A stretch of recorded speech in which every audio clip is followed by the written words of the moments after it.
అసలు నీవు తల్లి గర్భంలో రూపించబడేటప్పుడు కనీసం మీ అమ్మకైనా తెలుసా నీ రూపం? డాక్టర్కి తెలుసా? ఎవరికి తెలుసా రూపం?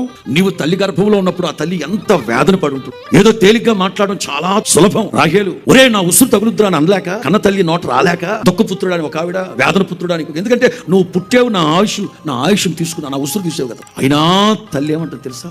బిడ్డ బ్రతికి రక్త మాంసాలు పంచిచ్చిన నీ తల్లికే నీ మీద అంత మమకారం ఉంటే, మీకోసం నా కోసం కల్వరిలో ఆఖరి రక్తపు బొట్టు వరకు కార్చిన నా తల్లి. అందుకే దేవుడు సవాలుగా చెప్తున్నాడు, తల్లి తన బిడ్డను మరిచినా ఒకవేళ మర్చిపోతుందేమో గాని నేను నిన్ను మరిచిపోచాలను.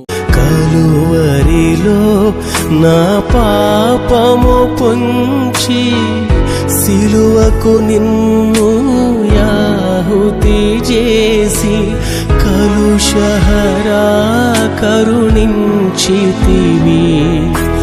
కలుషహరా